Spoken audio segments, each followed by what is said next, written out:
Hi everyone. Voice आ रहा है सबको? एक बार रिएक्ट कर देना कुछ, तो इसके बाद स्टार्ट करते हैं। देखते हैं बाद में बाकी लोग ज्वाइन हो जाएंगे। आज काफ़ी सारी चीज़ें डिस्कस करनी है, सो थोड़ा पहले ही स्टार्ट कर देते हैं। ओके ठीक है, सो वॉइस क्लियर है सबको? मैं एक बार स्क्रीन शेयर करता हूँ, फिर उसके बाद हम लोग स्टार्ट करेंगे। आज टीम में और कोई अवेलेबल नहीं है वैसे। ओके, स्क्रीन विजिबल है सबको? आज हम लोग सबसे पहले ना सेक्टर ब्रेक डाउन करेंगे। ठीक है, लाइक ओवरऑल डेप्थ में सारे सेक्टर्स को व्यू करेंगे एंड ओवरऑल मार्केट का व्यू डिसाइड करते हैं। ठीक है, सो सबसे पहले मैं थोड़ा एक बेसिक एक्सप्लेनेशन दे देता हूँ कि हम लोग स्टार्ट करेंगे सबसे पहले निफ्टी से। ठीक है, निफ्टी अपना मेन इंडेक्स है, तो निफ्टी से स्टार्ट करते हैं। सो निफ्टी का व्यू हम लोग एक बार सेक्टर वाइज देखेंगे, देन स्टॉक वाइज देखेंगे। ठीक है, एंड आज थोड़ी बड़ी पिक्चर पे बात करेंगे, like daily time frame, weekly time frame, हम लोग हर बार बात करते हैं उसके बारे में। ठीक है, सो आज हम लोग डिस्कस करेंगे जो व्यू, वो बड़े टाइम फ्रेम पे डिस्कस करेंगे। सो निफ्टी में देखो सबसे ज्यादा वेटेज हमारा निफ्टी बैंक का, लाइक फाइनेंशियल सर्विस का। ठीक है, तो सबसे पहले निफ्टी का चार्ट देखते हैं, इसको ब्रेक डाउन करते हैं। ओके, निफ्टी आईटी है। निफ्टी के चार्ट में अगर आप नोटिस करोगे, ईयरली टाइम फ्रेम का पहले मैं ओपन कर रहा हूँ। ईयरली टाइम फ्रेम में आज तक अभी एक बार काफी टाइम पहले कोविड के टाइम पे एक ईयरली के डिमांड जोन में मतलब निफ्टी आया था, ये भी कोविड के फॉल की वजह से, राइट। काफी अच्छा खासा फॉल था। एंड कोविड के पिछले फॉल को अगर थोड़ा सा ब्रेक डाउन करो ईयरली के बाद, अगर आप हाफ ईयरली भी देखोगे, तो एक चीज नोटिस करोगे, कोई भी डिमांड जोन नहीं है इधर। इसलिए मतलब इतना तेज फॉल आया था। ठीक है, हाफ ईयरली के बाद क्वार्टरली चेक करो, क्वार्टरली पे भी कुछ नहीं है। एंड मंथली भी चेक कर लो। यहाँ से लेकर यहाँ तक मुझे क्लियरली दिख रहा है कि इस पूरे रैली में कोई भी डिमांड जोन नहीं था, है ना। कोई भी फ्रेश डिमांड जोन इसके अंदर नहीं है। बट अभी का जो मार्केट चल रहा है, अभी एक चीज नोटिस करोगे तो ये मंथली का डिमांड जोन फ्रेश है ना। बट अगर ये मंथली का डिमांड जोन मैं हटा दूं, ये क्वार्टरली का डिमांड जोन देखो, कितने लोग को लगता है क्वार्टरली का डिमांड जोन बहुत अच्छा है? क्योंकि इस क्वार्टरली का डिमांड जोन की देखो, इसके लेग आउट के भी, लेग इन के ऊपर भी क्लोजिंग नहीं है, राइट। एंड ये उसके बाद भी जो अगला डिमांड जोन बनाया रैली बेस रैली का, इधर तो कुछ स्ट्रक्चर ही अच्छा नहीं, बिकॉज बेस कैंडल प्रॉपर नहीं है। तो ओवरऑल इन दोनों स्ट्रक्चर्स को अगर ब्रेक डाउन करो तो ये कुछ खास स्ट्रक्चर्स नहीं है। लाइक अगर फ्यूचर में कभी मार्केट में सेलिंग आती है, तो पॉसिबिलिटी है कि ये दोनों स्ट्रक्चर शायद रोकने के लिए इतने कैपेबल ना हो। बट नीचे अगर हम देखते हैं यहाँ पर, ये क्वार्टरली का डिमांड जोन, एक बार मैं इसको हटा देता हूँ ताकि आपको जोन प्रॉपर दिखे। निफ्टी में ये जो नीचे क्वार्टरली का डिमांड जोन है, देखो कितना कैपेबल जोन है। और हाफ ईयरली में सेम चीज देखोगे, तो हाफ ईयरली में रैली बेस्ड रैली का डिमांड जोन है, एंड ईयरली में ये डिमांड जोन है। ठीक है, तो यहाँ तक निफ्टी में बहुत ज्यादा कैपेबल कोई स्ट्रक्चर नहीं है मार्केट में रोकने के लिए। यहाँ पे एक रैली बेस्ड रैली का अगर ईयरली का जोन बहुत अच्छा बन जाता, तो मार्केट यहाँ से फॉल नहीं कर पाता। बट अगर फ्यूचर में कभी भी मार्केट में फॉल आता है, वो मे बी अभी भी हो सकता है या थोड़ा वेट करके हो सकता है। क्योंकि अब देखो मार्केट में प्राइस ना एकदम हवा में है, कहीं जहां से चल रही है ना, या तो ये नीचे आया जब लास्ट टाइम मार्केट में फॉल आया था, या तो यहाँ थोड़ा और नीचे तक आता है, इसको पिक करके जाता, तो बहुत अच्छा रैली आता मार्केट में। बट अभी देखोगे प्राइस एकदम हवा में से चल रही है, और कोई भी स्ट्रॉन्ग स्ट्रक्चर बना नहीं पाई है अगले पिछले 2 साल के अंदर। कुछ भी मार्केट में हमें ऐसा देखने को नहीं मिला जो होल्ड कर पाए। ठीक है, अब इसके अलावा शॉर्ट टाइम फ्रेम में थोड़ा देखते हैं। देखो मंथली में भी कोई भी फ्रेश डिमांड जोन नहीं है। मंथली का फ्रेश डिमांड जोन किधर है हमारे पास, यहाँ पर। ठीक है, ये एक डिमांड जोन था जिससे हमारी काफी एक्सपेक्टेशंस थी, एंड कहीं ना कहीं ये मार्केट को होल्ड करके नया स्ट्रक्चर फॉर्म कर सकता था, अच्छा खासा कैपेबल एरिया था। बट ये न्यूज के कारण इसमें अच्छा खासा गैप अप आ गया, और पूरी की पूरी जो इसकी बाइंग थी वो न्यूज में आ गई थी, और उसके वजह से मार्केट फॉल कर गया अचानक से। ठीक है, एंड लास्ट लास्ट टाइम जब हमने व्यू डिस्कस किया था, हमने कहा था कि मार्केट में एटलीस्ट गैप तो फिल करेगा ही। तो ये थोड़ा सा ट्रैप किया न्यूज की वजह से। कुछ यहाँ पे भी कुछ अपडेट आया था न्यूज का ही, कुछ ट्रेड डील से रिलेटेड अपडेट आया था, जिसकी वजह से मार्केट यहाँ ऊपर गया था, एंड उसके बाद वापस से देखो फॉल कर गया। एंड अब की जो फॉल है, देख रहे हो कितना अच्छा खासा फॉल आया है।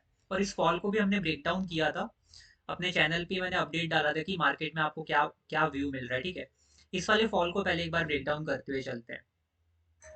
मैंने एक मैसेज ड्रॉप किया था उस दिन कि कॉल राइटर्स ना काफी हैवीली डोमिनेट कर रहे हैं स्ट्राइक प्राइसेस को। ठीक है, इवन इन द मनी में भी डोमिनेट कर रहे थे कॉल राइटर्स। अब इसके लिए मेरे पास एक प्रॉपर एक स्क्रीनशॉट है, मैंने रखा था, वो मैं आपको दिखाता हूँ। उस टाइम का आईवीज का, मतलब जो ऑप्शन इंटरेस्ट जो होते हैं, उनका स्क्रीनशॉट मैंने ले लिया था। शायद इधर कहीं होगा। ओके, यहाँ पे एक स्क्रीनशॉट मैंने रखा है, इस वाले को देखना इसको। ठीक है, यहाँ पे देखो पुट, ये अपने कॉल राइटर्स जो है, यहाँ पे देखो 2,31,000 कॉल राइटर्स हैं, एंड अगेन 2,70,000 कॉल राइटर्स। देख रहे हो कितना हैवी, 2 लाख के आसपास पोजीशन है। अब यहाँ पे देखो, ये उस टाइम पे मार्केट कितना चल रहा था, 900 800 900 चल रहा था, राइट। और 26,000 पे सबसे ज्यादा हैवी कॉल राइटिंग हो रखी थी। और इंट्राडे वाली देखो, इंट्राडे वाली लाइन है, इंट्राडे पे नोटिस करो, देखो कितनी हैवी पोजीशन है इन द मनी में। अब इन द मनी मतलब मार्केट जहां चल रहा है उससे भी नीचे कॉल राइटर्स हैवी हो रहे हैं। कॉल राइटर्स हमारे रेजिस्टेंस होते हैं, ठीक है, रेजिस्टेंस मान के चलो इनको। तो रेजिस्टेंस सोचो इन द मनी में डोमिनेट कर पा रहे हैं, या सेलर्स मान के चल सकते हैं, इनको बायर्स मान के चलते हैं, ठीक है। तो जो सेलर्स हैं वो इन द मनी में भी देखो इंट्राडे पे डोमिनेट कर रहे हैं। अब एक चीज नोटिस करो, यहाँ पे कितने बायर्स हैं, 63,000। सेलर कितने हैं, 1,04,000। यहाँ पे कितने बायर्स हैं, 49,000। यहाँ कितने सेलर्स हैं, 1,17,000। ठीक है, मतलब सेलर्स अगर इन द मनी में भी डोमिनेट कर रहे हैं तो मेरे को लगेगा ना कि मार्केट बियरिश है।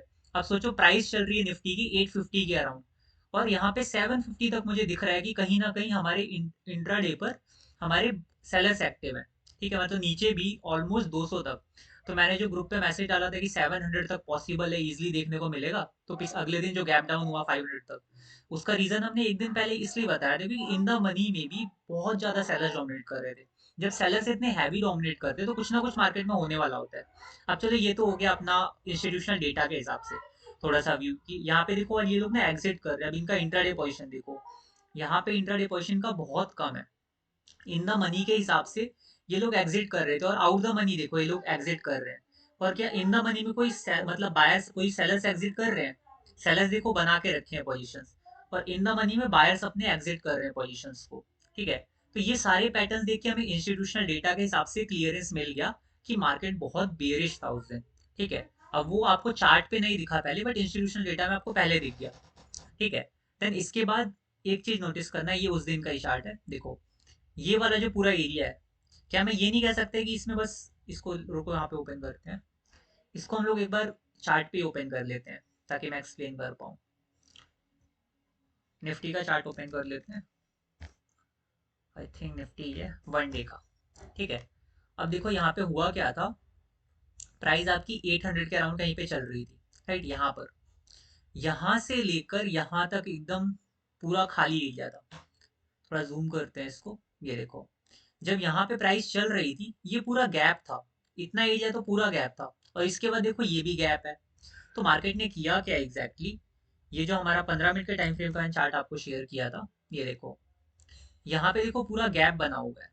ये जो गैप डाउन आया मार्केट में अगले दिन, ये इस गैप की वजह से आया था। यहाँ पे एक गैप अप हुआ था निफ्टी में, ये वाला जो गैप अप हुआ था ना, इसकी वजह से ये पूरा एरिया कहीं ना कहीं गैप था। तो 700 के आसपास देखो ये रहा 692, यहाँ से लेकर यहाँ तक पूरा गैप था।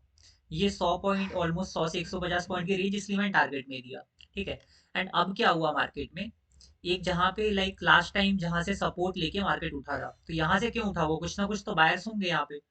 तो कहीं ना कहीं ये लेवल स्ट्रांग होगा थोड़ा, तो यहाँ से रिवर्सल आ जाना चाहिए था, या इसको एज अ मैं सपोर्ट लेवल कह सकता हूँ, यहीं से सपोर्ट लेके मार्केट उठा, है ना। अब की इसको ब्रेक करके नीचे क्लोजिंग दे दिया। अब मतलब मार्केट यहाँ तक आ सकता है एटलीस्ट, फर्स्ट थिंग तो ये आती है नजर में, क्योंकि यहाँ से लेकर यहाँ तक का जो बीच का एरिया पूरा का पूरा गैप है। ठीक है, इसके बीच में 200 EMA में भी थोड़ा स्टॉप करे, बट यहाँ तक अब आने की पॉसिबिलिटी वापस से बन रही है जो हमने स्टार्टिंग में डिस्कस करी थी। ठीक है, तो निफ्टी का अभी का जो इस वीक का प्राइजेशन वो तो हमने डिस्कस कर लिया है। अब जो ओवरऑल हम लोग डिस्कस कर रहे थे शेयर खान पे, वो हम डिस्कस कर रहे थे कि हमारे जो बड़े टाइम फ्रेम के जोन्स है, हम लोग इन पे भरोसा कर रहे हैं कि क्वार्टरली का ये जोन बचा है निफ्टी में। बट अगर आप ओवरऑल नोटिस करोगे तो ये जो क्वार्टरली का जोन है, कहीं ना कहीं इसकी क्लोजिंग हुई ही नहीं। अगर ये ऑल टाइम हाई पे क्लोजिंग देता तो ये वो क्वार्टरली का जोन होता जिसमें एंट्री मिलती और वो मार्केट को ऊपर लेके जाता। बट अभी के हिसाब से अगर देखा जाए, मार्केट में कभी एग्रेसिव सेलिंग आती है फ्यूचर में, ठीक है, कभी अगर एग्रेसिव सेलिंग आती है मार्केट में, तो एटलीस्ट ये वाला एरिया तो आपको स्टॉप नहीं कर सकता। ठीक है, यहाँ से लेकर यहाँ तक अगर मार्केट आता है, तब हम कह सकते हैं यहाँ पे monthly, quarterly, half yearly, yearly के जोन्स हैं। यहाँ से अगर ऑर्डर पिक होते हैं तो मार्केट अच्छी रैली देगा। तो अभी जो मार्केट में टाइम पास चल रहा है प्राइस का, वो इसी वजह से चल रहा है कि बहुत अच्छी जगह से बाइंग नहीं आई है। एंड क्वार्टरली का जो हम लोग का डिमांड जोन था इससे पहले का, इसको एक बार मैं डिलीट को, एक सेकेंड रुकना, इसको डिलीट कर दिया मैंने गलती से, इसको वापस ड्रॉ कर लेते हैं। क्वार्टरली का हमारा ये वाला डिमांड जोन है। ठीक है, अब ये एरियाज हमारे बचे हुए हैं, और ऊपर का जो डिमांड जोन है मेरे को इतना स्ट्रॉन्ग पर्सनली नहीं लगता है। ठीक है, इसके बारे में और भी रीजन डिस्कस करेंगे, निफ्टी का चार्ट है। ठीक है, अभी एक बार बैंक निफ्टी का चार्ट देखते हैं, क्योंकि बैंक निफ्टी का चार्ट निफ्टी से स्ट्रॉन्ग दिख रहा है। ठीक है, अब बैंक निफ्टी के चार्ट में हमें कहीं ना कहीं ईयरली का एक डिमांड जोन दिखा था, रैली 2 बेस रैली का, ठीक है, वो पास में दिख रहा है। बैंक निफ्टी में तो देखो बहुत पीछे है, ये वाला एरिया निफ्टी में कहीं ना कहीं जो डिमांड जोन है, इतना गिरेगा तब जाके बैंक निफ्टी निफ्टी साथ में आएगा। पर निफ्टी में ईयरली का डिमांड जोन हमें ऊपर भी मिल रहा है बैंक निफ्टी में। एंड हाफ ईयरली में अगर आप नोटिस करते हो तो हाफ ईयरली में भी हमारे पास एक डिमांड जोन है बैंक निफ्टी में, ठीक है। बैंक निफ्टी में हमारे पास रैली, 4 बेस रैली का ये वाला डिमांड जोन है। अब एक और चीज नोटिस करना है डिमांड जोन में, ये विक टू विक टेस्टेड है, ठीक है, डीप से नहीं गई है price, but wick to wick एक ना एक बार के लिए टेस्ट कर रखा है इसको। मेरे पास जो ये वाला नीचे वाला डिमांड जोन, ये भी विक टू विक टेस्टेड है, दोनों को एक पॉइंट देके चलते हैं, दोनों ही विक टू विक टेस्टेड है। एंड क्वार्टरली पे चेक करते हैं। क्वार्टरली पे मेरे पास यहाँ पे देखो एक स्ट्रक्चर है, रैली, 3 बेस रैली का। बट ये वाला जो डिमांड जोन है ऊपर वाला, ये मेन कंफ्यूजन क्या क्रिएट करता है कि इसको ऑलरेडी एक बार विक टू विक टेस्ट करके ही रैली आई थी। लास्ट टाइम जब फॉल आया था ये सितंबर के आसपास, तो इस वाले जोन को विक टू विक टेस्ट कर दिया था बैंक निफ्टी ने, है ना, तभी तो यहाँ से रैली आई है। तो कहीं ना कहीं इस वाले जोन के ऑर्डर्स तो पिक हो रखे हैं। और इससे पीछे एक और ये क्वार्टरली का था, रैली बेस रैली का स्ट्रक्चर, ठीक है, ये भी टेस्टेड हो गया था। और ये वाला क्वार्टरली का स्ट्रक्चर, ये भी टेस्टेड है। तो क्या जब एग्रेसिव फॉल आएगा मार्केट में, तो क्या ये सारे एरियाज रोक पाएंगे? ये हाफ ईयरली का एरिया देखो स्ट्रॉन्ग है नीचे, वो विक टू विक टेस्टेड है, बट उसके ऑर्डर्स पिक नहीं हुए, बहुत ऊपर से चल गया था। बट यहाँ पे हमें क्लियर रिएक्शन दिख रहा है कि यहीं इसी वाले जोन के आसपास से रिएक्शन आया है। तो कुछ ऑर्डर्स तो इसके पिक हुए होंगे। अब ये बॉडी टू विक फ्रेश नहीं, बॉडी टू मतलब फ्रेश है, but wick to wick tested है। तो कहीं ना कहीं ऐसा नहीं कि मार्केट में एकदम एग्रेसिव फॉल आएगा। अब धीरे धीरे अगर मान लो प्राइस वीक पड़ती है, तो ये सारे जोन एक ना एक बार तो रिएक्शन देंगे। ऐसा नहीं कि जैसे कोविड में हमने देखा, इससे पहले मार्केट में कभी भी फॉल आया कोविड का, आप निफ्टी का प्राइस, निफ्टी का हमने देखा था, बैंक निफ्टी का भी नोटिस करना। कोविड टाइम का ओपन करते हैं 2020 का ये रहा। अब देखो यहाँ कोई दिख रहा है आपको क्वार्टरली का डिमांड जोन, फ्रेश या tested, wick to wick tested कोई भी नहीं है ना। मंथली चेक करते हैं, मंथली में कोई डिमांड जोन दिख रहा है कोई भी रोकने के लिए, ठीक है। और वीकली में देखो, वीकली चलो एक बार वीकली हटाते हैं, हाफ ईयरली लेते हैं। हाफ ईयरली में दिख रहा है कोई डिमांड जोन? अब ये वाला कुछ लोग कहेंगे कि ये डिमांड जोन है, पर ये डिमांड जोन देखो ऑलरेडी टेस्टेड था पहले से ही। तो क्या मेरे पास हाफ ईयरली में भी कोई फ्रेश डिमांड जोन नहीं था? है ना। मतलब बैंक निफ्टी के अंदर भी मेरे पास कोई भी फ्रेश स्ट्रक्चर नहीं था। अभी तक हमने जितना ब्रेक डाउन किया चार्ट को, पिछली बार जब फॉल आया था मार्केट में अच्छा खासा, तो यहाँ पे कोई भी स्ट्रक्चर्स नहीं थे। बट यहाँ पे ऐसा बहुत ब्रूटल फॉल जो होता है मार्केट में, वैसा शायद ना आए, क्योंकि ये स्ट्रक्चर थोड़ा बहुत रोक रोक के आएंगे अगर गिरता भी है मार्केट तो। ऐसा तो नहीं कि बहुत आराम से गिर जाएगा, धीरे धीरे करके फॉल आना चाहिए अगर आ रहा है तो। ये जो कोविड का फॉल था बहुत जल्दी खत्म हो गया था। और मेरे हिसाब से तो जो ब्रूटल फॉल आते हैं ना बहुत जल्दी वाले, वो बहुत सेफ है, 1 साल के अंदर उनका काम खत्म हो जाता है। यहाँ से मार्केट वीक पड़ेगा तो ये धीरे धीरे करके वीक पड़ेगा, तो जब तक इसको स्ट्रॉन्ग डिमांड जोन नहीं मिलेगा जब तक ये चलेगा नहीं, तो ये बहुत ज़्यादा टाइम पास करेगा। इवन अभी भी अगर आप एक एक साल का चार्ट ओपन कर लो, 1-2 साल में निफ्टी में, तो निफ्टी में भी आप देखो बिल्कुल यहाँ बैंक निफ्टी निफ्टी दोनों में टाइम पास कर रही है प्राइस। कोई भी बड़ा रिएक्शन दिया नहीं, बैंक निफ्टी में at least all time high hit किया, ऊपर भी गई, वापस हिट किया, ऊपर गई, ठीक है। बट निफ्टी के अंदर तो प्रॉपर टाइम पास चल रहा है, कुछ भी मतलब ऐसा है ही नहीं कि मार्केट ने रिटर्न दिया हो। आज के टाइम से पहले मतलब सितंबर 2024 से लेकर अभी तक मार्केट ने जीरो रिटर्न दिया है, निफ्टी ने जीरो रिटर्न मान के चलो, ठीक है। और कुछ भी ऐसा क्रिएट नहीं करा यहाँ पे। अगर फॉलो अप करता हुआ बहुत अच्छा क्वार्टरली का जोन क्रिएट हो जाता, ऑल टाइम एक क्लोजिंग मिल जाती, तो यहाँ से मार्केट रैली कर जाता बहुत अच्छा। बट यहाँ पे क्वार्टरली के डिमांड जोन का अचीवमेंट नहीं, और यहाँ पे निफ्टी के अचीवमेंट वाले जोन हैं जिन्होंने कुछ ना कुछ अचीव कर रखा, और ये स्ट्रक्चर्स अच्छे दिख रहे हैं यहाँ तक एटलीस्ट निफ्टी में। जो लोग आप लोग कई बार सुन रहे हो कि मार्केट में अगर फॉल आता है 1900 के अराउंड तक आ सकता है, इसलिए लोग बोलते हैं यहाँ पे बहुत स्ट्रॉन्ग लेवल्स हैं। अब यहाँ तक देखो अभी कहना ठीक नहीं है, बिकॉज ऊपर के क्वार्टरली के जोन एट द एंड है तो ना कहीं, तो रिएक्शन तो वो भी करेंगे। ऐसा तो है नहीं कि वो एक झटके में एकदम ब्रीच हो जाएंगे। अगर होते हैं तो अलग बात है, बट अभी के लिए देखोगे तो रिएक्शन आ सकता है, फ्रेश एरिया है, क्लोजिंग नहीं हुई है। बट हमारे पास डेली पर देखना बहुत फ्रेश एरिया है, गैप के साथ है वो बात अलग है। बट निफ्टी में एक डेली का ये फ्रेश डिमांड जोन है, ये फ्रेश डिमांड जोन है, ये फ्रेश डिमांड जोन है, ठीक है। तो कई सारे डिमांड जोन हमारे पास फ्रेश है। अब देखो सेक्टर के स्टॉक, सेक्टर के जो चार्ट है हमें कहीं ना कहीं थोड़े वीक दिख रहे हैं, है ना। अगर हम अच्छे से डिकोड करें बड़े बड़े टाइम फ्रेम को, तो थोड़े से वीक दिख रहे हैं इन दोनों सेक्टर के चार्ट, जो कि काफी ज्यादा हैवीली वेटेज है। एंड आईटी सेक्टर ले लेते हैं। आईटी सेक्टर में तो कोई डिमांड जोन है ही नहीं बड़े टाइम फ्रेम का, ये भी देखो विक टू एक टेस्टेड है, मैंने इसको मार्क कर लिया है, बॉडी टू एक फ्रेश है। ईयरली में देखोगे तो कुछ भी नहीं है आईटी सेक्टर में यहाँ पे। अब इसको तुम ज्यादा बेस कैंडल काउंट करके बनाओगे तो वो बात अलग है। देन हाफ ईयरली में भी देखो कुछ भी नहीं है, आईटी सेक्टर इतना फॉल कर रहा है। ये आप कह सकते हो एज अ डिमांड जोन इसको कंसिडर करना हो तो, बट इसकी क्लोजिंग अच्छी नहीं थी, फिर भी मैंने मार्क कर दिया। ये पॉसिबिलिटीज अगर मार्केट फॉल करता है तो शायद इसको रोक ले, या तो फिर गिर भी सकता है यहाँ से, ठीक है।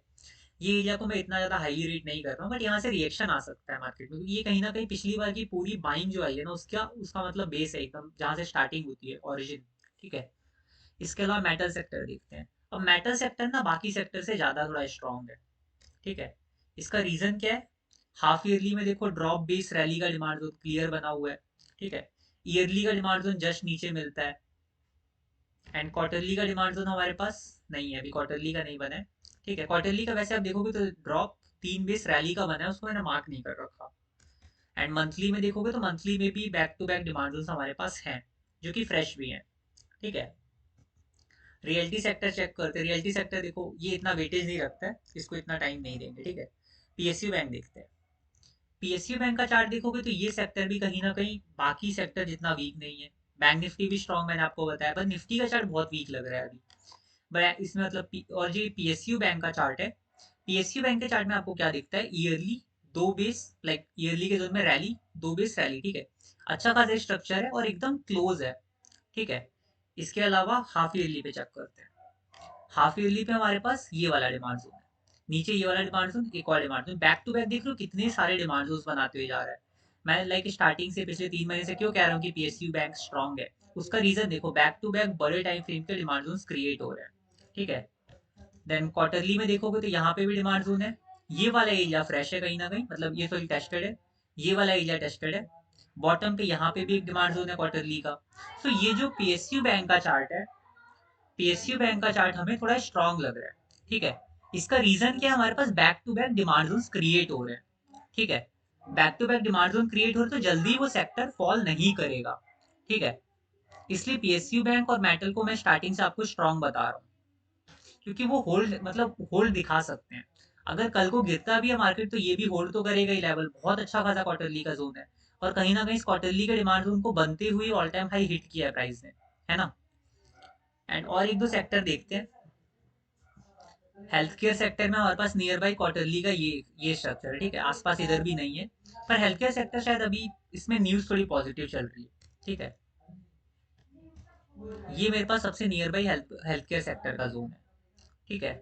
इसके अलावा ऑयल एंड गैसेस सेक्टर देखते हैं। ऑयल एंड गैसेस में तो बहुत नीचे जोन है, इसमें काफी टाइम से ही कोई जोन बना नहीं ऑयल एंड गैसेस सेक्टर के अंदर। बट इस सेक्टर ने लास्ट टाइम ये वाला फॉल किया था बस, उसके बाद इसमें कोई भी अच्छा स्ट्रक्चर नहीं बना है। और इसके अलावा देखते हैं कौन सा सेक्टर स्ट्रांग है। प्राइवेट बैंक देखो, वही निफ्टी बैंक से रिलेटेड है। इसके अंदर कहीं ना कहीं हमारे पास क्वार्टरली पे एक जोन है, ये वाला ड्रॉप बेस रैली का। एक बार देखते हैं विक टू विक टेस्टेड है कि नहीं। ओके, ये भी देखो wick to wick just tested है, ठीक है। तो ये स्ट्रक्चर कहीं ना कहीं वही वॉल टू विक आएगा तो रिएक्ट कर सकता है, ठीक है। यहाँ पे देखोगे नीचे हमारे पास ये भी विक टू विक टेस्टेड है।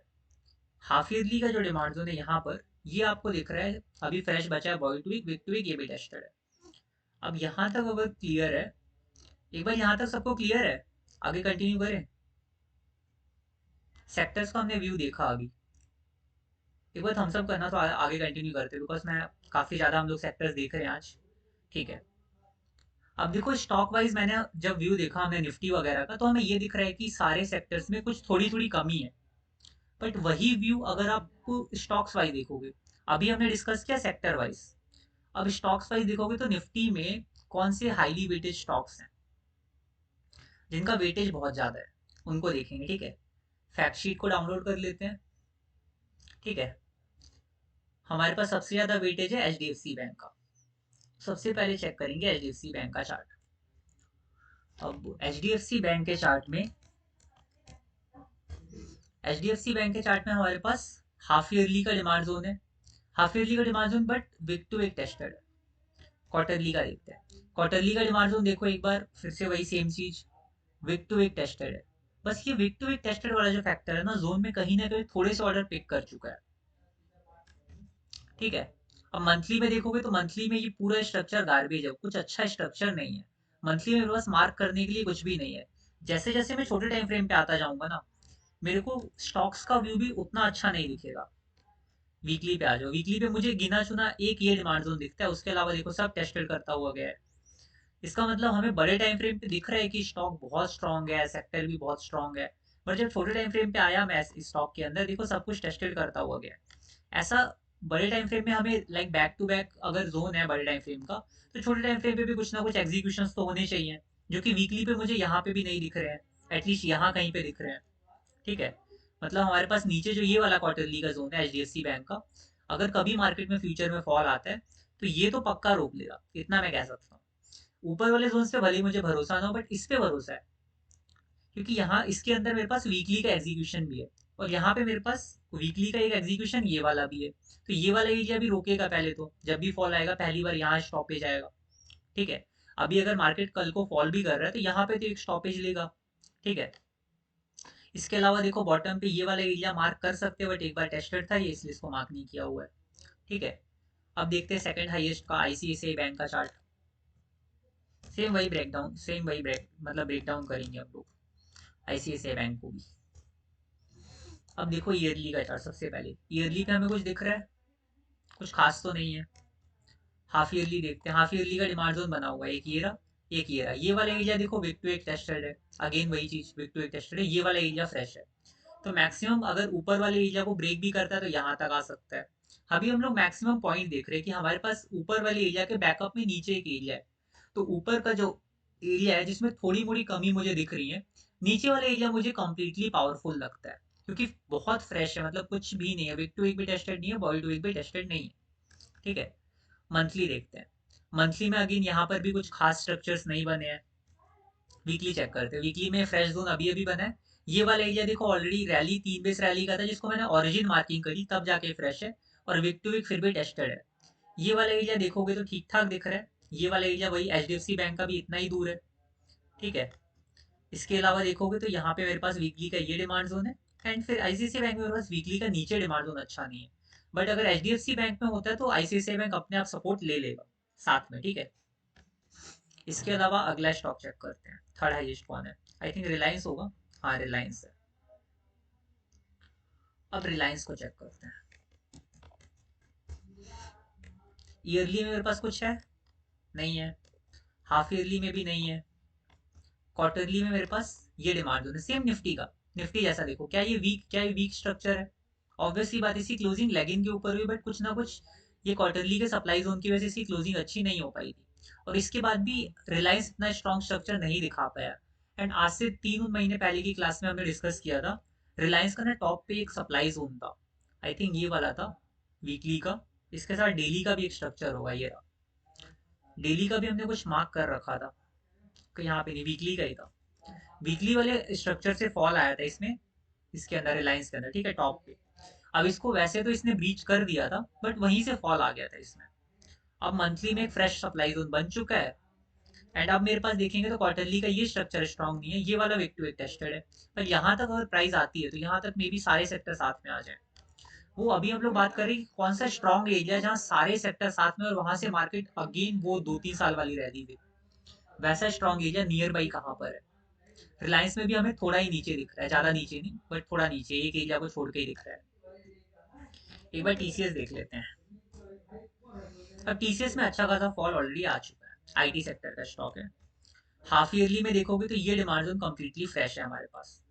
तो क्या पता आईटी सेक्टर आपको अभी फॉल करता हुआ दिख गया तो आने वाले टाइम में शायद थोड़ा कम फॉल करे। ठीक है, ये वाला एरिया कहीं ना कहीं तो स्टॉप करेगा। ईयरली में देखोगे तो ईयरली का भी डिमांड जोन मेरे पास है, रैली 3 बेस रैली का मैक्स टू मैक्स यहाँ तक दिख सकता है ना। एंड क्वार्टरली पे देखोगे तो क्वार्टरली पे भी ये एरिया, मान लो ये हाफ ईयरली का एरिया जिसमें कोई भी एग्जीक्यूशन नहीं दिखा अभी तक मुझे। एक बार मंथली पे देखते हैं। मंथली में चलो यहाँ एग्जीक्यूशन है तो ये एरिया भी स्टॉप करेगा, यहाँ मंथली के एरिया में आया तो ये भी थोड़ा स्टॉप कर रहा है, ये वाला एरिया भी डेफिनेटली स्टॉप करेगा। उसके बाद वीकली देखते हैं, अगर वीकली में कोई एग्जीक्यूशन है तो बेटर है। अब ये वैसे भी हाफ ईयरली का एग्जीक्यूशन मंथली होता है तो वहां तक तो था, बट यहाँ वीकली में देखोगे सब कुछ गार्बेज है। वीकली में हमारे पास बैटर यहीं पे एग्जीक्यूशन है, ये वाला रैली 3 बेस रैली का। ठीक है, तो मेरे पास ओवरऑल यहाँ पे भी एक है ड्रॉप 2 बेस रैली रैली। ठीक है, तो वीकली का मेरा एग्जीक्यूशन नीचे है। तो अब मैं अगर ब्रेक डाउन करूँ तो यहाँ पर भी मेरे पास यहाँ कहीं आ रहा है, तो ये गैप देख लो ऑलमोस्ट सेम ही गैप है हर स्ट्रक्चर में। तो अगर मार्केट फ्यूचर में फॉल करता है तो मेरे पास कितना फॉल आ सकता है ये चेक करते हैं पहले। अब यहाँ तक हम लोग कितने स्टॉक देख चुके हैं, टीसीएस हमने चेक कर लिया, इन्फी, भारती एयरटेल, एलटी, इसको देखते हैं। टीसीएस हाईली वेटेज में है ना, हाँ यहाँ पर है। अब इन्फी का चार्ट चेक करते हैं, देन भारतीय एयरटेल का। इन्फी का चार्ट देखेंगे, क्वार्टरली ईयरली से चेक करें। ईयरली पे नियर बाई कुछ नहीं है, हाफ ईयरली पे मेरे पास कुछ खास नहीं है, क्वार्टरली पे भी कुछ खास स्ट्रक्चर्स नहीं है। मंथली में मेरे पास इसमें बनते हैं दो डिमांड्स, तो इसका इन्फी का चार्ट उतना ज़्यादा अट्रैक्टिव नहीं लग रहा। अब ये साथ में आएगा तो अलग बात है, बट अभी उतना अट्रैक्टिव नहीं है। दूसरा स्टॉक ही देखते हैं, एस बी आई एन देखते हैं, ये ज़्यादा स्ट्रॉन्ग है बाकी स्टॉक से कंपेरिजन में। अब एस बी आई एन हमारे पास ईयरली का डिमांड जोन यहीं पे सेम वहीं पे ऑलमोस्ट।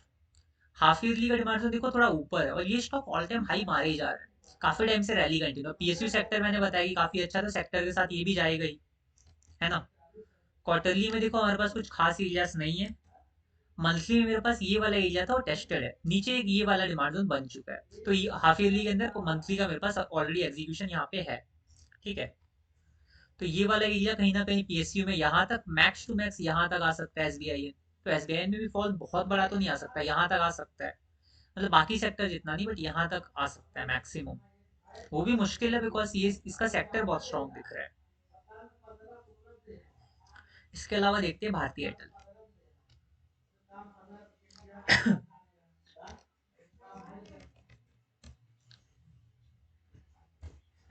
भारतीय एयरटेल के चार्ट में मुझे यहाँ पे ईयरली पे तो कुछ नहीं दिख रहा, ठीक है। हाफ ईयरली पे मेरे पास नीचे ही डिमांड जोन मुझे मिल जाता है, और हाफ ईयरली का डिमांड जोन मेरे पास कंप्लीटली फ्रेश है। तो ये कह सकते हैं कि इसका भारतीय एयरटेल का जो डिमांड जोन है मुझे यहीं पे मिल गया है, ठीक है। मतलब मेरे को भारतीय एयरटेल का डिमांड जोन भी बहुत पहले मिल रहा है, तो हो सकता है इसको ब्रेक करे, बट चांसेस है कि इसको होल्ड भी कर सकता है ना। क्वार्टरली में भी देखो बीच में एग्जीक्यूशन है, मंथली में मेरे पास एक एग्जीक्यूशन बन रहा है, तो ये एरिया होल्ड करना चाहिए थोड़ा। तो भारतीय एयरटेल भी थोड़ा स्टॉप करेगा मार्केट को एक अग्रेसिव फॉल से। तो मैं ये कहना चाह रहा हूँ कि देखो मार्केट में फॉल तो आ सकता है, बट इतना ब्रूटल जैसे हमें कोविड में दिखा एक झटके में मार्केट गिर गया, वैसा फॉल तो मुश्किल है। क्योंकि एरियाज तो है ऊपर, भले ही एक बार के लिए कुछ कुछ जगह टेस्टेड है, कुछ कुछ फ्रेश है, बट डिमांड जोन्स हैं हमारे पास। तो निफ्टी में मैक्स टू मैक्स फॉल कहाँ तक आ सकता है हमने डिस्कस किया अभी, बट रुक रुक के आएगा, मतलब एक झटके में नहीं आएगा, स्ट्रक्चर्स देख के समझ आ रही है, ठीक है। वो जो एक ब्रूटल फॉल होता है उसको मार्केट कहीं ना कहीं रोकेगा, स्लो डाउन जरूर करेगा, ठीक है। इसके अलावा एलटी देखते हैं,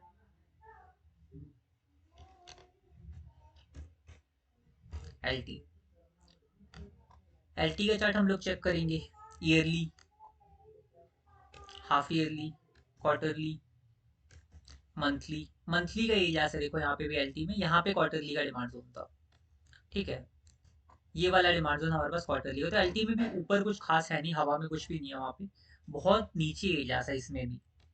तो ये भी हमारा फेवरेट चार्ट तो नहीं है नजर रखने के लिए, और ऑल टाइम हाई पे जाने वाला है, तो अभी इसको पकड़ने का मतलब भी नहीं है। और आसपास एरियाज देखोगे तो बड़े टाइम फ्रेम में यहाँ पे है सीधा, तो फॉल आएगा तो इसमें भी आ सकता है, बट इसके सेक्टर पे डिपेंड करेगा कितना होल्ड दिखाता है।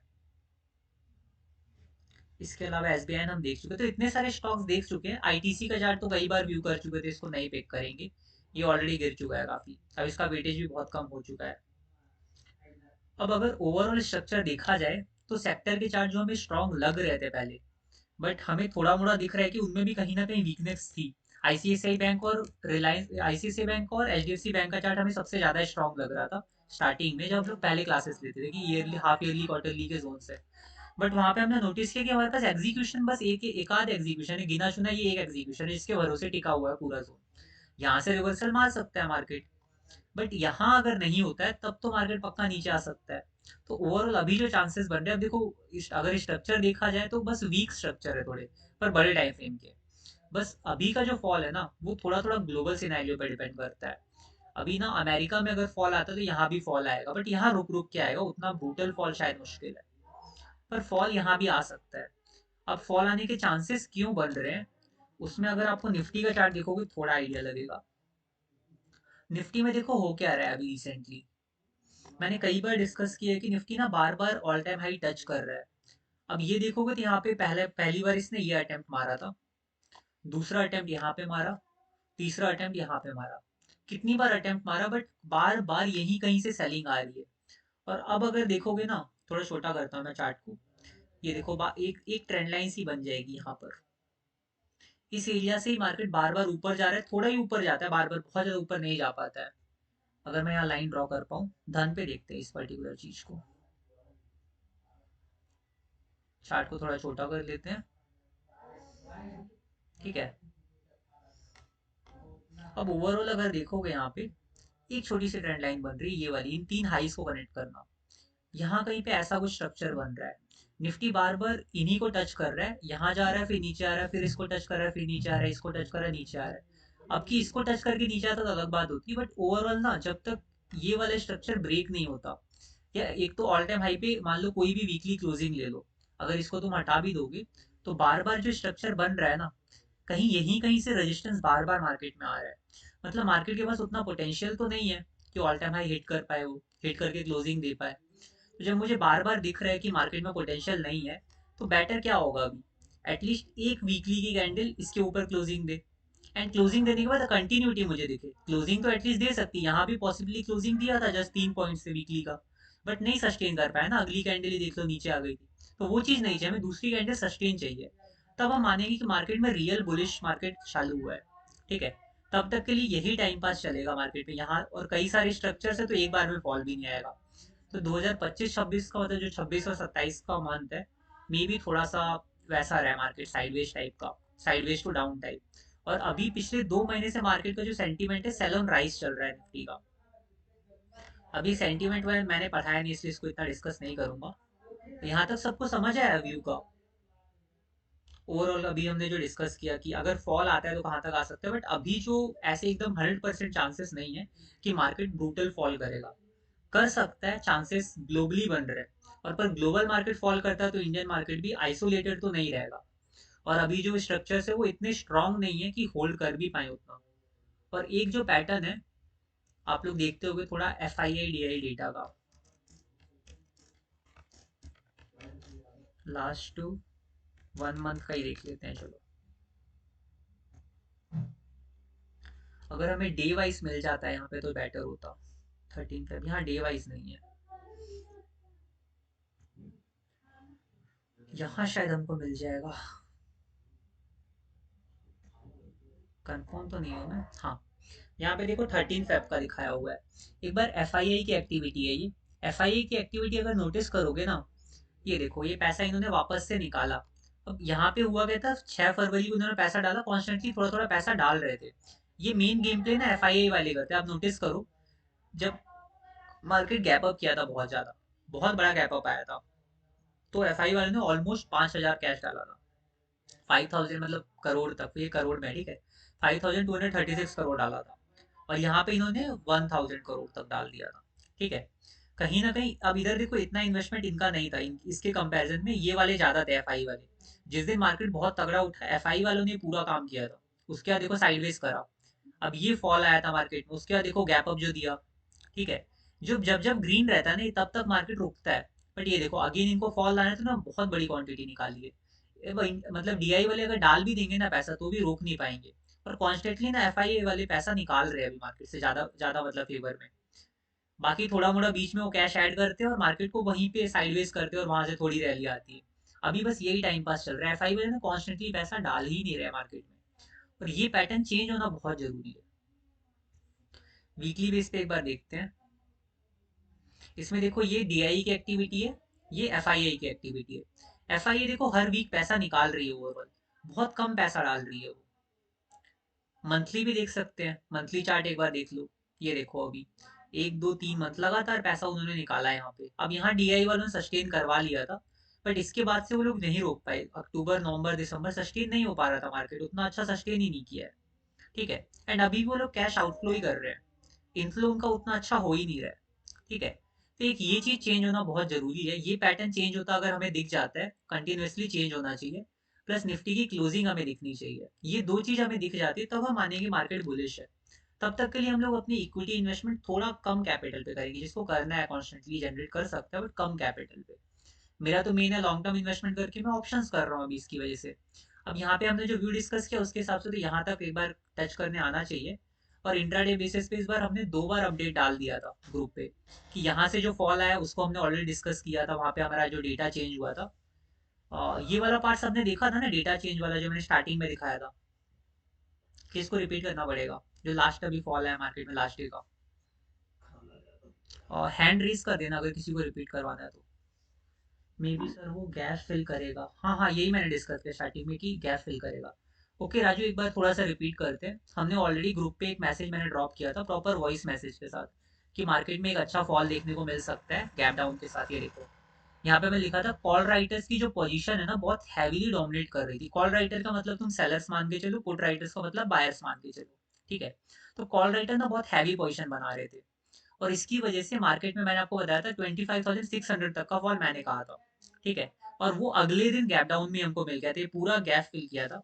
ये गैप बना हुआ है मार्केट में, देखो 15 मिनट के टाइम फ्रेम पे ये जो गैप था, इस गैप को फिल करने के लिए मैंने 700 तक का लिखा था, बट मुझे लगा और फॉल आ सकता है तो 600 तक का फॉल मैंने लिखा था, जो कि फाइव मतलब 15 मिनट का डिमांड जोन है।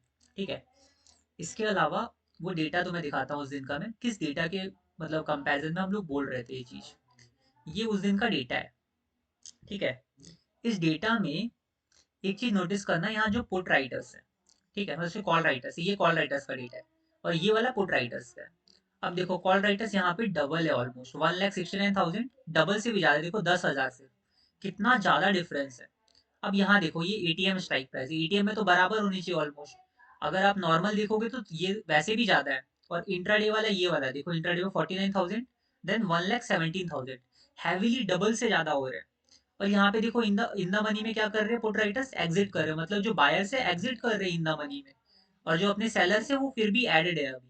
और इन द मनी में भी ऑलमोस्ट 700 तक मेरे सेलर्स बायर्स से ज्यादा है। तो इतना तो मैं क्लियरली कह सकता हूँ कि यहाँ तक ये लोग डोमिनेट कर चुके हैं ऑलरेडी। जब मार्केट यहाँ पे था तब भी ये लोग यहाँ पे भी डोमिनेट कर रहे थे इंट्राडे पर। तो कहीं ना कहीं देख सकते हो पैटर्न कि ये लोग एग्जिट कर चुके थे कहीं ना कहीं, और इसकी वजह से मार्केट में फॉल आ सकता था। इस रीजन की वजह से मैंने 200 300 400 पॉइंट का, मतलब ऑलमोस्ट 800 से 600 लिखा, 200 पॉइंट का फॉल बताया था मिनिमम। और अगर अभी का पैटर्न देखा जाए निफ्टी का, उसके हिसाब से आराम से मार्केट इसको भी ब्रीच कर गया है। अब इस वाले एरिया को ब्रीच करना थोड़ा इंपॉर्टेंट था, मतलब अगर फॉल आना था तो। अब यहाँ वाले एरिया को ब्रीच करके क्लोजिंग दिया, तो मे बी अब थोड़ा सा टाइम पास और करे, फिर ये लोग इसको टेस्ट करने के लिए आए, ये पूरा गैप फिल करने के लिए। उसके बाद क्या पता यहाँ से थोड़ा रिवर्सल देखने को मिले शॉर्ट टर्म रिलीफ के लिए, या तो इसको भी डायरेक्ट ब्रीच करके नीचे आ सकता है। अच्छा लेवल हमारे पास जो ये वाला था उसका काम तो अब हो चुका है, जिसका हम लोग 2-3 महीने से वेट कर रहे थे, 2-3 दिन के अंदर उसका काम उसने कर दिया। तो अब तो वो एरिया भी बचा नहीं है हमारे पास। अब नियर बाई बस एक ट्रैप लेवल है हमारे पास ये वाला, और एक ये वाला ट्रैप लेवल है। यहाँ पे मेन हमारा ट्रैप लेवल है, ये स्ट्रांग है, यहाँ पे ये स्ट्रांग है, ये सब एरिया स्ट्रांग है। अब ये वाले एरिया से पूरा कुछ है ही नहीं। इसलिए मैंने एक मंथली हैज भी क्रिएट करवाया था मार्च एक्सपायरी के साथ सेलिंग का, यहाँ कहीं पर। ठीक है, यहाँ तक का व्यू सबको क्लियर है निफ्टी का? वो इंट्राडे पे जो मैंने डाला था मैसेज, वो तो आप वॉइस मैसेज भी एक बार रीड कर सकते हो, वहाँ पे एक्सप्लेन किया हुआ है मैंने। चलो फिर आगे डिस्कस करते हैं अगर यहाँ तक सबको क्लियर है तो। ठीक है, एक बार मैं टीम स्पीक जो हमारा पिछले वीक का छूट गया था उसको हम लोग डिस्कस कर लेते हैं, देन हम लोग अगला सेगमेंट देखते हैं।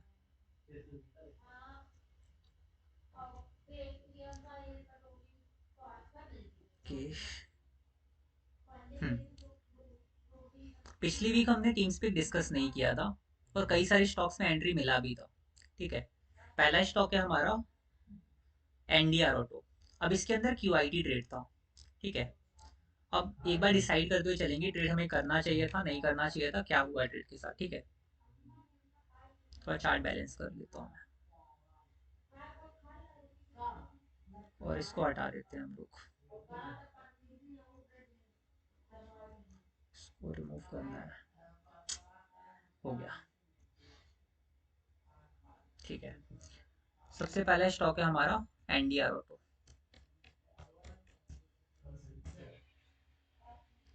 एनडीआर ऑटो में हमारे पास क्यूआईटी ट्रेड था। ठीक है, क्वार्टरली का रैली बेस रैली का डिमांड जोन है। ठीक है, मंथली टाइम फ्रेम में ट्रेंड हमारा अप है, 50 SMA नोटिस कर लो, 7 कैंडल्स काउंट करोगे, सिंपल ट्रेंड एनालिसिस के हिसाब से ट्रेंड अप चल रहा है। ठीक है, मंथली में हमारे पास डिमांड जोन भी है ड्रॉप 2 बेस रैली का। एंड वीकली में आप चेक करोगे प्रॉपर ड्रॉप बेस रैली का एग्जीक्यूशन है, एंड प्रॉपर एग्जीक्यूशन को टच किया। एंट्री मैंने थोड़ी एग्रेसिव रखी थी, और अगर आप कंजर्वेटिव भी एंट्री लेते ना, ये एंट्री पॉइंट अगर आप एकदम नीचे कंजर्वेटिव भी रखते तो भी टच करके चल रहा है प्रॉपर। ठीक है, प्रॉपर एंट्री मिला, एंड बहुत जल्दी आपको 1:1 से ज़्यादा टारगेट मिला, और वहां से रिवर्सल भी आ रहा है। और मार्केट कंडीशन देख के आप बुक भी कर सकते थे अच्छा प्रॉफिट इसके अंदर। एक सिंगल डे में इसमें आपको बहुत अच्छा रिएक्शन मिला था इस दिन, ये देखो इस दिन बहुत अच्छा रिएक्शन मिला गैप अप के साथ, तो इसी दिन आप बुक करके निकल सकते थे। जो लोग होल्ड भी किए एटलीस्ट यहाँ तक तो उनको बुक कर लेना चाहिए था मार्केट कंडीशंस के हिसाब से, ठीक है। बाकी होल्ड करते हैं हम लोग यूजुअल केसेस में, ऐसे डिमांड उसको बहुत लंबा होल्ड करते हैं, थोड़ा बड़ा टारगेट रखते हैं। बट अभी जिस हिसाब से मार्केट चल रहा है उस हिसाब से ट्रेडिंग करना बहुत जरूरी है। अगला स्टॉक देखते हैं, तो ये स्टॉक हमारा सेलेक्टेड था, इसमें कोई ऐसा रिजेक्शन का रीजन नहीं था। आईआर कौन देखते हैं,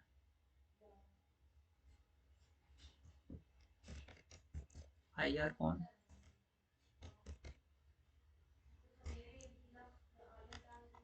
आईआर कौन में मेरे पास मंथली का डिमांड जोन है जिसकी क्लोजिंग नहीं है, मंथली के सप्लाई जोन से सेलिंग आ रही है।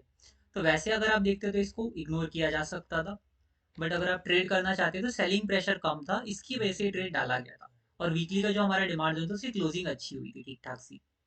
एंड डेली पे हमारे पास प्रॉपर एग्जीक्यूशन है, डेली के एग्जीक्यूशन में इसने रैली बेस्ड ड्रॉप ड्रॉप के मतलब रैली डबल बेस्ड ड्रॉप के सप्लाई जोन को भी ब्रीच किया, बहुत अच्छी क्लोजिंग दी थी, मतलब मल्टीपल लेग आउट के साथ, तीन तीन लेग आउट है इसके अंदर, ठीक है। बहुत अच्छी क्लोजिंग थी, स्ट्रक्चर की वजह से हमने इस ट्रेड को डाला था। और जैसी एंट्री मिली इसने काफी अच्छा रिएक्शन दिया, 9% का, 1:1 हमारा यहीं पे हिट हो गया था। आप अगर ट्रेलिंग भी करते तो आपको 1:2 मिलता है इसके अंदर बहुत आराम से, ठीक है। 1:2 में आपका ये बुक हो जाता, यहाँ मैक्सिमम 1:2 जैसे ही गया, उसके नीचे अगर आप बुक कर लो जैसे हम लोग ट्रेलिंग मेथड पढ़े हैं अभी तक, ठीक है। उसके हिसाब से 1:1 होती है, हम लोग 1:2 पे टारगेट कर देते हैं, 1:1 पे स्टॉप लॉस कर देते हैं। तो ये चीज में हमने 1:2 बुक किया इसके अंदर भी, ठीक है, अकॉर्डिंग टू ट्रेलिंग मेथड। इसके अलावा अगला स्टॉक है टीआई इंडिया। अब टीआई इंडिया के अंदर आई थिंक इसमें हम लोग को मार्किंग देखना पड़ेगा ट्रेडिंग व्यू के अंदर, मैंने इसका मार्किंग ट्रेडिंग व्यू पे किया था।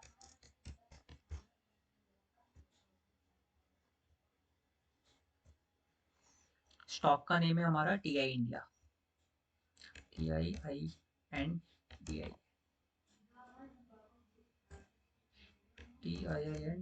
TIINDI, ठीक है।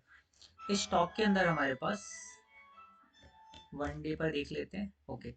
सबसे पहले क्वार्टरली पे देखते हैं, देन मंथली। मंथली में इसमें हमारे पास आई थिंक मंथली का एग्जीक्यूशन था ना, या वीकली है शायद। एग्जीक्यूशन तो हमारे पास यहाँ कहीं पर है, डेली पर, ये तो मार्क किया हुआ है, ठीक है। एग्जीक्यूशन एक बार देख लेते हैं, लोकेशन में 1 मिनट में देखता हूँ। एग्जीक्यूशन बहुत पीछे है इसमें, ये देखो ये रहा रैली, 2 बिस रैली का एग्जीक्यूशन था। और मैंने इसको थोड़ा गैप के साथ रखा था क्योंकि बड़े टाइम फ्रेम के अंदर ये डिमांड जोन था। क्वार्टरली या हाफ ईयरली का एरिया भी शायद इसके अंदर था। क्वार्टरली का देखो दिख रहा है मुझे, रैली 2 बिस रैली का, वो थोड़ा ऊपर है। ये कौन से टाइम फ्रेम का एरिया है मुझे ये नहीं समझ आ रहा है इसमें। आई थिंक मंथली है। ये देखो रैली 2 बिस रैली का ये वाला डिमांड जोन मैंने मार्क किया हुआ है। मंथली के अंदर हमारे पास डेली का एग्जीक्यूशन है, ठीक है। प्रॉपर एमआईटी ट्रेड था। एंड ट्रेंड अगर हम लोग देख पाए इसका, ट्रेंड ट्यूब इन्वेस्टमेंट में क्या चल रहा है, वीकली का हमें ट्रेंड देखना पड़ेगा। जब एंट्री मिला उस टाइम पे ट्रेंड हमारा डाउन था, तो ट्रेंड के ऑपोजिट हम लोग जा रहे थे, तो जो ट्रेड इग्नोर करना चाहता था वो यहाँ पे एंट्री इग्नोर भी कर सकता था, ठीक है। पर जिन्होंने ट्रेड किया उनका टारगेट इजिली हिट हो गया है। तो जिन्होंने ट्रेड नहीं करा उनका भी ठीक है, कोई दिक्कत नहीं है, वैसे भी स्टॉप लॉस इसके अंदर डिमांड जोन का लग गया था। बस मेरा स्टॉप लॉस थोड़ा गैप के साथ मैंने रखवाया था, बिकॉज यहाँ से सेल, एक तो हम लोग ट्रेंड के ऑपोजिट जा रहे थे, और मंथली में ना मेरे को टॉप पे एग्जीक्यूशन मिला। हमको मिड पे या बॉटम पे मिले ज्यादा बेटर रहता है, टॉप पे मिलता है तो मैं थोड़ा कंजर्वेटिव होकर चलता है, स्टॉप लॉस थोड़ा बड़ा कर देता हूँ, ठीक है। और उसके हिसाब से भी मैं 1:1 का 1:1 से ज्यादा ही टारगेट मिला है, ठीक है। ट्रेंड चेंज होने की वजह से मैं स्टॉप लॉस थोड़ा सा गैप के साथ रखा। इसके अगला स्टॉक था ABREL।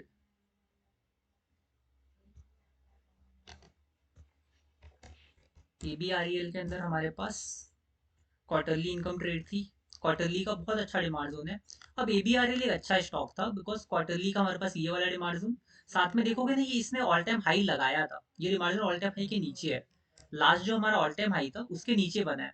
तो कहीं ना कहीं इस डिमांड जोन की अचीवमेंट है कि इस डिमांड जोन ने स्टॉक को ऑल टाइम हाई पे पहुंचाया। तो अचीवमेंट वाला जोन है मुझे। हाँ, ओके। नहीं, ईयरली नीचे है देखो अभी, यहाँ पर है ना ईयरली, क्वार्टरली हमारे पास ऊपर है। हाँ,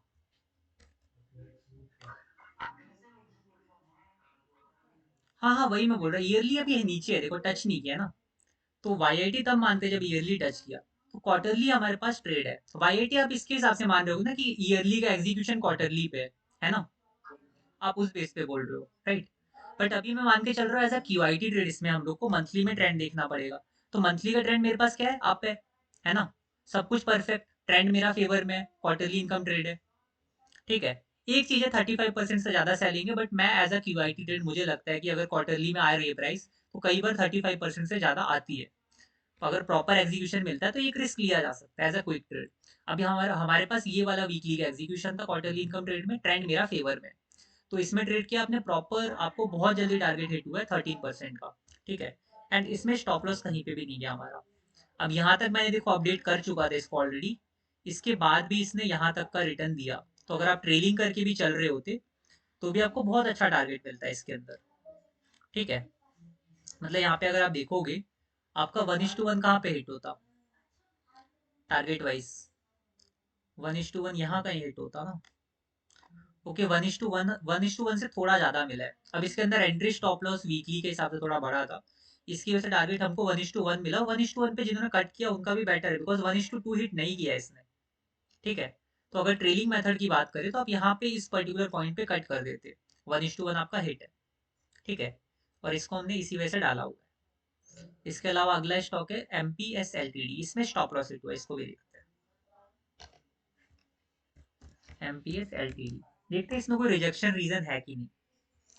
क्वार्टरली का हमारे पास डिमांड जोन है ये वाला रैली, 2 बेस रैली का। मंथली मेरा ट्रेंड अप है। क्या वीकली मेरे पास एग्जीक्यूशन है, देखो वीकली का एग्जीक्यूशन भी है। तो ओवरऑल ट्रेड में हमारे पास कोई ऐसी कमी नहीं थी जिस वजह से हम इसको रिजेक्ट करते। देखो ऐसा कोई कमी इसके अंदर नहीं दिख रहा है जिसके हिसाब से हमें इसे रिजेक्ट करना चाहिए था। तो ये ट्रेड भी सिलेक्टेड ट्रेड था। अगर हमें स्टॉप लॉस लगता है तो प्रॉपर स्टॉप लॉस है, इसमें गैप भी ज्यादा नहीं, इसको बुक करके एग्जिट करना है, सिंपल है, ठीक है। ट्रेंड अगर फेवर में होता तो अलग बात होती, बट ट्रेंड भी फेवर में है हमारे पास, तो कोई भी ऐसा रिजेक्शन रीजन नहीं है, दैट्स वाई ये ट्रेड में प्रॉपर स्टॉप लॉस लगा। अगला स्टॉक है एक्साइड इंडस्ट्रीज, इसका तो ग्रुप पे इतना बार डिस्कशन हुआ है, एंड इवन एंट्री मिला तो शायद कई लोगों ने इसमें ट्रेड किया भी होगा। एंड ये टीम में बहुत टाइम से पड़ा था, मैं जब आया था उसके मतलब काफी टाइम बाद एंट्री मिला उसमें। अब हमने एग्जीक्यूशन थोड़ा नीचे रखा था, ये वाला एग्जीक्यूशन मुझे अच्छा लग रहा था पर्सनली।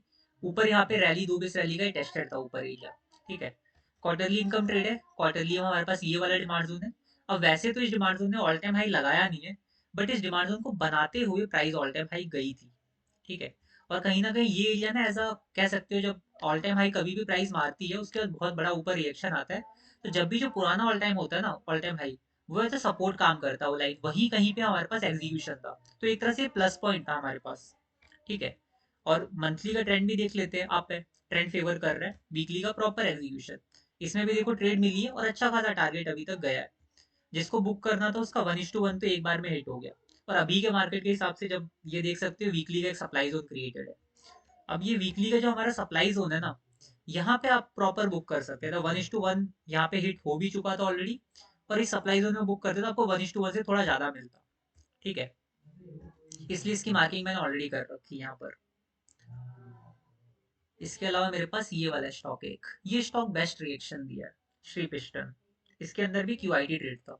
अभी अगर आप नोटिस करोगे ना, WIT वगैरह बहुत कम पड़ी है टीम स्पिक में, क्योंकि वैसी बहुत अच्छी ट्रेड जो मेरे को पसंद आती है वैसी मुझे मिल नहीं रही है।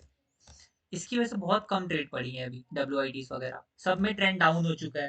ट्रेंड डाउन में WIT में करता ही नहीं हूँ। क्वार्टरली इनकम ट्रेड है, क्वार्टरली का ये डिमांड जोन है, मंथली का भी मेरे पास डिमांड जोन है साथ में, और मंथली का ट्रेंड भी अप है, प्रॉपर सब कुछ बैठ सब कुछ फेवर कर रहा है मुझे। वीकली का मेरे पास ड्रॉप बेस रैली का एग्जीक्यूशन, कहीं ना कहीं इस एग्जीक्यूशन ने ऑल टाइम हाई भी लगाया, इस कंसोलिडेशन को ब्रीच भी किया, ठीक है।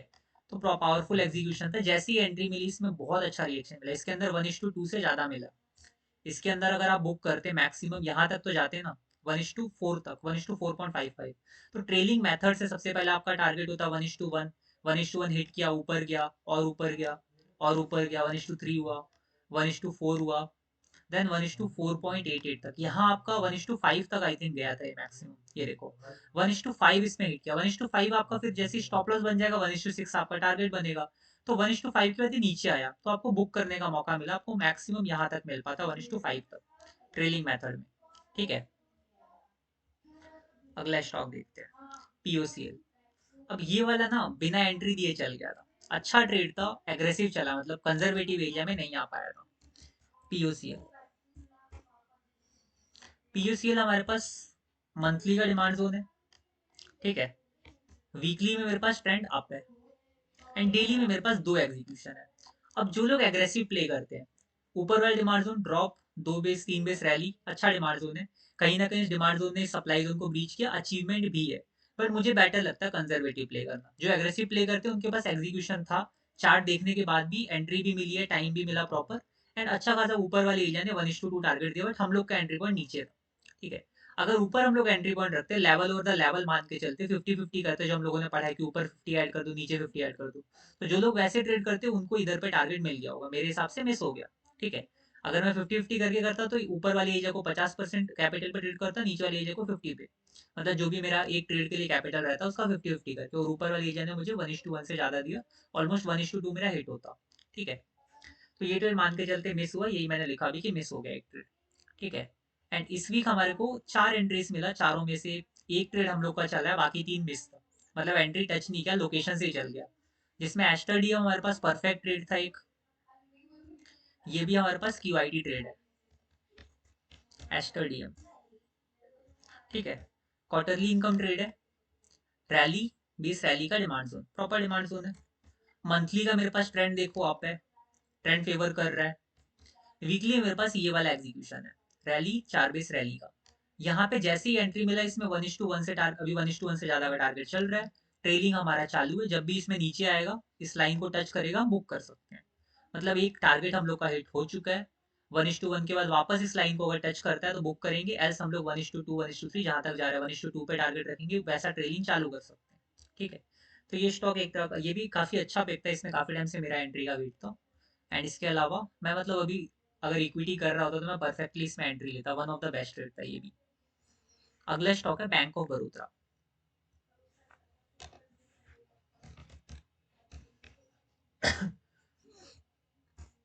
अब बैंक ऑफ बड़ौदा वैसे तो बहुत ऊपर निकल गया है, वीकली इनकम ट्रेड था, ये वाला देखो वीकली का जोन था, लोकेशन से ही चल गया है। डेली पे हमारा एग्जीक्यूशन यहाँ पर था, ड्रॉप बेस रैली पर, ठीक है। ऊपर हो सकता है छोटे टाइम फ्रेम में कुछ हो जिसकी वजह से चल गया हो। और ऊपर हमारे पास एक ये एग्जीक्यूशन एग्रेसिव था, रैली 3 बेस रैली रैली का, जिसको मैंने इग्नोर किया था। और प्राइस कहीं ना कहीं दोनों के बीच में से चली, जो लोग दोनों मार्क करके चलते एग्रेसिव शायद ले लेते, बट मेरा एंट्री मिस था इसमें, जहां हमने मार्क किया वहां एंट्री नहीं मिला। अगला स्टॉक है उषा मार्ट, इसमें भी सेम पैटर्न फॉलो हुआ है, एंट्री इसने मिस कर दिया था। उषा मार्ट, उषा मार्ट में हमारे पास बड़े टाइम फ्रेम के भी एरियाज थे, हाफ ईयरली का। हाफ ईयरली का हमारे पास रैली, 2 बेस रैली, बहुत अच्छा डिमांड जोन तो बिल्कुल नहीं है। इसके बाद मंथली का हमारे पास डिमांड जोन है, रैली 2 बेस रैली का। अगर इसको मैं विक टू विक मार्क करूं तो इसके अंदर थी प्राइस, ठीक है। मंथली के बाद अगर वीकली देखोगे तो वीकली में भी विक टू विक ही चल गया ये। वीकली वाला लोकेशन भी अगर बॉडी टू वीक की जगह मैं विक टू विक मार्क करूं तो ऐसा कहीं पे बनेगा। मैंने body to wick conservative marking कर लिया, अभी के मार्केट के हिसाब से कंजर्वेटिव चल रहे हैं हम लोग, ठीक है। एंड अगर डेली पे आप देखोगे तो डेली पे भी सेम वही एक चीज थी, हमने बॉडी टू वीक मार्किंग हर जगह करी। यहाँ पे भी ये मार्किंग मेरी बॉडी टू वीक है, ठीक है, बॉडी टू वीक थी जिसकी वजह से स्टॉप लॉस मैंने यहाँ रखा, बट मार्क मैंने इसको विक टू वीक कर रखा था ऑलरेडी, तो ये विक टू वीक ही चल गया। इसके अंदर सब कुछ विक टू वीक ही चला है, डेली का एग्जीक्यूशन, वीकली का और हाफ ईयरली का, सब जगह विक टू विक टच किया, चल गया और अच्छा खासा चल भी गया। अब इसमें अगर वापस एंट्री मिलती है तो इसको हम लोग इग्नोर करेंगे, बॉडी टू विक टेस्टेड होना, विक टू विक टेस्टेड होना मेरे लिए जोन टेस्टेड है, इसलिए ये ट्रेड मैंने यहाँ पे डाल दिया कि इसमें मिस हो गया एंट्री, और उसके बाद हमें इग्नोर ही करना है। जो भी मैंने इधर डाल दिया चार्ट कि एक बार मिस हुआ एंट्री, इसका मतलब अब उसको इग्नोर करना, वापस नहीं देखेंगे, नया ट्रेड ही देखेंगे। अगला स्टॉक है पी फोकस। हम लोग को कंप्लीटली फ्रेश चाहिए, वो सिंपल सी बात है, भले ही कम ट्रेड करना बट कंप्लीटली फ्रेश एंड सब कुछ प्रॉपर फेवर में होना चाहिए। अगर आप इस तरह के मार्केट में इक्विटी करना चाहते हैं तो ये सारी चीजें बहुत ध्यान रखनी है, ठीक है। इसके अंदर वीकली इनकम ट्रेड था, वीकली का मेरे पास रैली, बेस रैली रैली का एग्जीक्यूशन था। अब इस एग्जीक्यूशन को ऐसे मार्क कर सकते थे, ज्यादा बेटर दिखता, लिखने के लिए ये ज्यादा बेटर होता, ठीक है। एंड डेली में अगर आप देखोगे तो डेली में इसको मिस करके जा रहा है, बट हमारा जो वीकली का एग्जीक्यूशन है वो विक टू विक प्रॉपर अब टेस्टेड हो चुका है, बॉडी टू विक फ्रेश है, विक टू विक टेस्टेड है। एंड डेली पे मेरे पास ये वाला जो एग्जीक्यूशन है मुझे उतना पावरफुल नहीं लगता पर्सनली।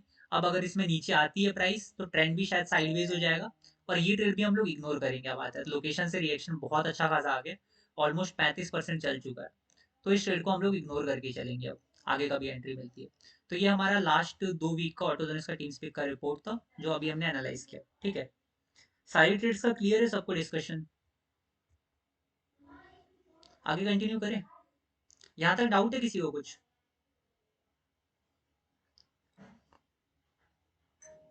ओके, सबको क्लियर है। ठीक है, आज ना हम लोग एक इंटरेस्टिंग चीज डिस्कस करेंगे। सबसे पहले 2 चीजें मुझे आज डिस्कस करनी है आउट ऑफ द कॉन्टेक्स्ट, जो हमने आज तक नहीं पढ़ी है। स्क्रीनर.com सबको पता होगा, स्क्रीनर.in है सॉरी। ये वेबसाइट के बारे में सबको आइडिया होगा, इधर हमने फंडामेंटल एनालिसिस किया है, यूट्यूब पे वीडियोस भी डाली है फंडामेंटल्स की। ठीक है, आपको पता है आप सेक्टर्स का भी फंडामेंटल एनालिसिस कर सकते हो। ठीक है, लाइक अगर मुझे देखना हो अभी के टाइम पे निफ्टी आईटी की बात करता हूँ। ठीक है, निफ्टी आईटी का इंडेक्स कैसा है?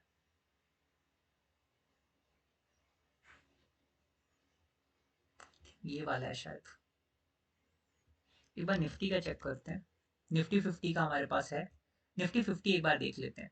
ठीक है, हमको देखना क्या चीज़ है, आपके पास एक ये चार्ट आएगा। ठीक है, इधर आपको पी रेशियो देखना है, तो पी रेशियो देखो निफ्टी का कहाँ पे चल रहा है। कभी भी अगर आपको इन्वेस्टमेंट करना है मार्केट में, जो लोग इन्वेस्टमेंट करते हैं उनके लिए ज़्यादा बेटर चीज़ है, कभी भी आपको मीडियन के नीचे मिले, आप समझ लेना आप इन्वेस्टमेंट कर सकते हो। अभी यहाँ पे मीडियन पे है, मीडियन के नीचे मतलब थोड़ा नीचे मिले मीडियन को, आपको मीडियन के ऊपर है तो मीडियन टच करने आ सकता है, मीडियन के नीचे तो मीडियन तक जा सकता है, मीडियन के ऊपर जा सकता है। तो कभी भी आपको इन्वेस्टमेंट प्लान करना मार्केट में तो मीडियन के नीचे करना है। अभी अगर निफ्टी का मीडियन देखोगे 22 है पिछले 1 साल का। अब पिछले 3 साल का देखते हैं। पिछले 3 साल के हिसाब से भी देखो मीडियन के पास में है, मतलब इन्वेस्टमेंट का टाइम धीरे धीरे करके आएगा, अभी आया नहीं था। अभी जो चल रहा था निफ्टी वो ओवर वैल्यू थोड़ा सा चल रहा था मीडियन से पिछले 3 साल में। 3 से 5 साल का हम लोग डेटा देखते हैं, 3 से 5 साल दोनों देख लो, जो भी देखना आपको ठीक लगे। 3 साल में देखोगे तो ये अभी मीडियन के एकदम बगल में ही है। थोड़ा सा और नीचे आएगा, इस पॉइंट पर हम लोग निफ्टी में इन्वेस्टमेंट डालना स्टार्ट कर सकते हैं। जब यहाँ तक ये आ जाएगा फिर मीडियन अचीव करने के लिए स्टार्ट कर सकते हैं। और यहाँ पे आपको याद होगा 2000 ये 25 का टाइम है शायद, 2025 का अप्रैल का। देखो 19 का लो बनाया है इसने, ये देखो 19 का लो है। ठीक है, 2025 फरवरी के आसपास का। और निफ्टी का चार्ट चेक करोगे तुम, ये जो लो होता है ना वो चार्ट के हिसाब से ही बनता है। फरवरी में देखना, एकदम मंथली चार्ट ले लेते हैं। फैब में देखो कहाँ थे, एकदम लो पे है ना। तो जब यहाँ पे लो मारेगा तो चार्ट पे ऑटोमेटिकली लो ही होगा। तो जितना नीचे मिले आपको इन्वेस्टमेंट के लिए उतना बेटर है, मीडियम से जितना नीचे मिले आप इन्वेस्ट कर सकते हो इंडेक्स में, जो इंडेक्स इन्वेस्टमेंट के लिए ठीक लगे आपको। ठीक है, अभी निफ्टी आईटी का मुझे चेक करना, तो मैं निफ्टी आईटी मिल नहीं रहा है। ओके मिल गया, निफ्टी आईटी है। ठीक है, निफ्टी आईटी का पी देखो क्या चल रहा है। अब देखो एकदम अंडर वैल्यूड है निफ्टी आईटी, जो मैं बोल रहा था फॉल आ चुका है इसके अंदर। 1 ईयर का है ये, 3 ईयर टू 5 ईयर हमें चेक करना है। 3 ईयर में भी देखोगे तो अंडर वैल्यूड है, मतलब निफ्टी आईटी अभी अंडर वैल्यूड है। अब इसमें निफ्टी आईटी इंडेक्स में हम क्या कर सकते हैं, इन्वेस्टमेंट किस लिए, मीडियन को अचीव करने के लिए। कभी भी कोई अच्छा इंडेक्स है ना वो मीडियन को अचीव करने जाएगा ही जाएगा। अच्छे इंडेक्स के लिए जिसमें इन्वेस्टमेंट करना है उसमें मीडियन को अचीव करने जाएगा। इन्वेस्टमेंट जब नीचे करना है हमें, इसका मतलब ये इंडेक्स मीडियन को अचीव करने जा सकता है। और अभी पिछले 3 साल में ऑलमोस्ट सबसे लोअर चल रहा है ये। तो आईटी सेक्टर जो मेरा है वो इन्वेस्टमेंट के लिए टच में रह सकते हैं हम लोग उसमें। ठीक है, अब प्राइस टू इक्विटी के साथ आप प्राइस टू बुक भी चेक कर सकते हो, वो भी इसमें सबसे कम आ गया है। तो अभी जो न्यूज बेस्ड फॉल आया आईटी सेक्टर में, उसने आईटी सेक्टर को कहीं ना कहीं अच्छे खासे इन्वेस्टमेंट एरियाज पे लाके रखा है। थोड़े टाइम बाद हम लोग धीरे धीरे करके इन्वेस्टमेंट डाल सकते हैं, बिकॉज अभी अच्छे लेवल्स मुझे चार्ट पे नहीं दिख रहे हैं। ठीक है, चार्ट पे देखकर और यहाँ पे देख के आप डिसाइड कर सकते हो कि सेक्टर अभी अंडर वैल्यूड है। और भी कोई सेक्टर देखें हम लोग, निफ्टी रियलिटी। ठीक है, निफ्टी रियलिटी सेक्टर मेरा अंडर वैल्यूड है, ओवर वैल्यूड है? ओके, इसमें मीडियन शायद नहीं दिख रहा है मुझे, इस सेक्टर के अंदर मुझे मीडियन ही नहीं दिख रहा है। दूसरा सेक्टर लेते हैं, निफ्टी मेटल लेके देखते हैं। हाँ दोनों देख सकते हो आप। पी अच्छा हाँ प्राइस है, एक सेकंड मैंने चेक नहीं किया, थैंक्स फॉर इन्फॉर्मिंग। इसमें देखो नीचे चल रहा है, रियल्टी सेक्टर भी नीचे चल रहा है। अभी सारे सेक्टर ना ज्यादातर नीचे चल रहे हैं, कुछ कुछ सेक्टर निफ्टी बट अभी खुद नीचे नहीं आया, तो मे बी बाकी सेक्टर और भी नीचे आए। कभी भी आपको इन्वेस्टमेंट करना है तो इस लाइन के ऊपर जो सेक्टर चल रहा है उसमें इन्वेस्टमेंट नहीं करना है। ठीक है, अगर इसके नीचे चल रहा है तभी इन्वेस्टमेंट करेंगे। तो रियल्टी सेक्टर में भी डाल सकते हो, पर रियल्टी सेक्टर भी चार्ट पे उतना स्ट्रांग नहीं है। ठीक है, एक बार पीएसयू बैंक का देखें।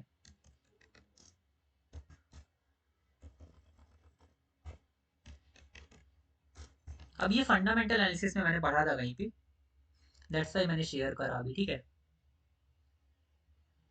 अब ये काफ़ी टाइम पहले का टॉपिक था, बस उस टाइम पे याद नहीं था, 3 ईयर का है, ठीक है। पी रेशियो अगर आप देखोगे तो अभी जो हमारा पीएसयू बैंक है, इन्वेस्टमेंट के लिए ओवर वैल्यूड है, ठीक है। इन्वेस्टमेंट के लिए ओवर वैल्यूड है ये सेक्टर। तो इन्वेस्टमेंट नहीं, हम इसमें ट्रेडिंग देखेंगे, और इसमें प्राइस टू बुक के हिसाब से ये दोनों चीज आप देख सकते हो, दोनों के हिसाब से कहीं ना कहीं नीचे मिल जाए तो बेटर है। अब ये दोनों हिसाब से ओवर वैल्यूड है, पीएसयू सेक्टर हम इन्वेस्टमेंट के लिए नहीं देखेंगे, ठीक है। हमें अंडर वैल्यू सेक्टर चाहिए, जैसे निफ्टी आईटी मिला मुझे बेस्ट एग्जांपल अभी के लिए। अभी एग्जांपल्स मैंने सुबह देखे थे, एक निफ्टी मेटल को भी चेक करते हैं। और कोई सेक्टर है किसी के नज़र में जिसे चेक करना हो? अब निफ्टी मेटल भी देखो, ओवर वैल्यू ज़्यादा नहीं है, ठीक ठाक ही है, बस आसपास है, मतलब मीडियन के आसपास है, बट यहाँ पे देखो कि प्राइस टू बुक के हिसाब से थोड़ा ओवर वैल्यू चल रहा है। तो इन्वेस्टमेंट के लिए हमने एक सेक्टर छाटा, आईटी सेक्टर। क्यों छाटा? क्योंकि उसका रीज़न है, आईटी सेक्टर एक तो अच्छा भी है, प्लस कहीं ना कहीं आईटी सेक्टर आपका अच्छा खासा फॉल कर चुका है, चार्ट में कुछ टाइम बाद शायद स्ट्रॉन्ग लेवल्स उसमें आ जाए।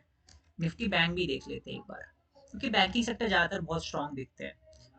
बैंकिंग सेक्टर 3 साल में आई थिंक ऊपर ही चल रहा होगा, हाँ ये देखो ये भी ऊपर चल रहा है मीडियन से। जो सेक्टर मीडियन के ऊपर चल रहा है उधर इन्वेस्टमेंट प्लान नहीं करेंगे, उधर हम लोग प्लान करेंगे।